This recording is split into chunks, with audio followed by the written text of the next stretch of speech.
बातम्यांचे नवनवीन अपडेट आपल्या मोबाईलवर पाहण्यासाठी प्रतीक्षा एक्सप्रेस न्यूजला सबस्क्राइब करा आणि बेल आयकॉनवर क्लिक करा। सोलापुरात पोलिसांचा दणका, माजी नगरसेवक मुलासह तडीपार।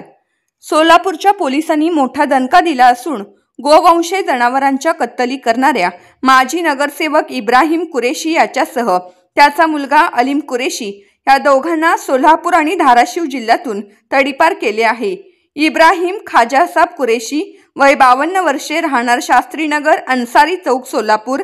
अलीम इब्राहिम कुरेशी वय 35 वर्षे, शास्त्रीनगर, अन्सारी चौक, सोलापूर यांच्या विरुद्ध सन 2009, 2015, 2016, 2018, 2021 व 2025 या कालावधीमध्ये टोळीच्या माध्यमातून गैरकायदेची मंडळी जमा करून दंगा व मारामारी करणे, जनावरांची निर्दयतेने क्रूरतेने वाहनात कोंबून वाहतूक करणे, गोवंश जातीच्या जनावरांच्या कत्तलीमुळे जातीय तणाव निर्माण होऊन कायदा व सुव्यवस्था प्रश्न निर्माण करणे, गोवंशीय जनावरांचे कत्तलीच्या अनुषंगाने सामान्य नागरिकांना शिवीगाळ, दमदाटी व मारहाण करणे यासारखे गुन्हे दाखल असल्याने त्यांच्या विरुद्ध सदर बाजार पोलीस ठाणेकडून महाराष्ट्र पोलीस अधिनियम 1951 कलम 55 अन्वयेचा तडीपार प्रस्ताव पोलीस उपायुक्त परिमंडळ सोलापूर शहर यांना सादर करण्यात आला होता।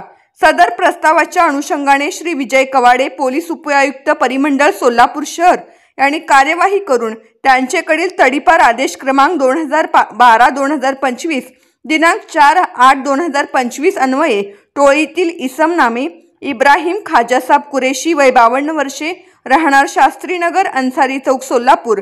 अलीम इब्राहिम कुरेशी वय 35 वर्षे, शास्त्रीनगर, अन्सारी चौक, सोलापूर या सोलापूर व धाराशिव जिल्हा येथून 2 वर्षाकरिता तडीपार केलेबाबतचा आदेश पारित करण्यात आला आहे।